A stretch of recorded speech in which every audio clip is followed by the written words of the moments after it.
Welcome to this meditation moment. This is the Reverend Dr. Pamela Gay. Thank you for taking this time to listen to this moment. Think about the season that you are in. There are seasons that we have: spring, summer, winter, and yes, fall.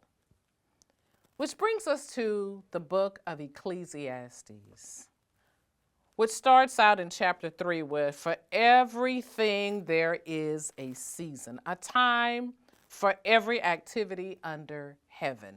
And you may have some activities or things on your to-do list that have to get done. It must be done. And there are some things on your list that can wait. There are some things that's going to take the cooperation and aid of others. But for everything, there is a season. You think about it. When you're watching a television show, they're scheduled in seasons.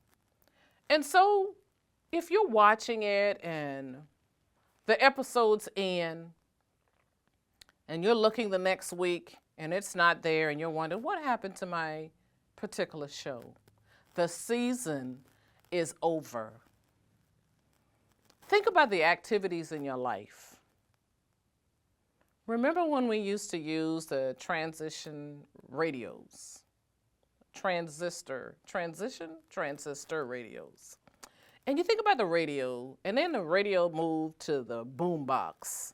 And the boom box would be on the person's shoulder, and they're walking down the street, and they're bopping with the boom box. Nowadays, you don't see that. What you see are these little small devices in someone's ear. You see, the activity is the same, listening to the sound, but how you listen has changed. If you saw someone bopping down the street in the 21st century, in today's time, with a boombox, you would think that person was strange. But you would also think someone is strange if you didn't notice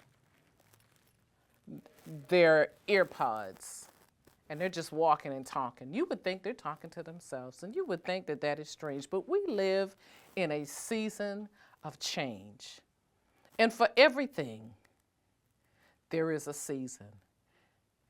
And we must maneuver in such a way that shows that we understand the changes in season. Is there something in your life that you used to do that you don't do anymore because the season has changed? Maybe your prayer life is different. Either it has decayed or it has improved. What season is your prayer life in? For a time will come when you will learn that you will have to pray differently because of the season that you're in. No longer praying just simply the Lord's Prayer, but your prayer will develop because of the season that you're in.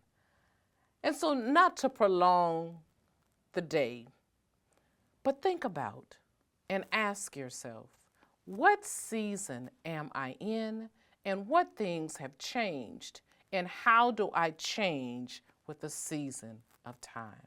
For Ecclesiastes 3:1 reminds us, for everything there is a season. This is your meditation moment, and this is the Reverend Dr. Pamela Gay. Blessings to you.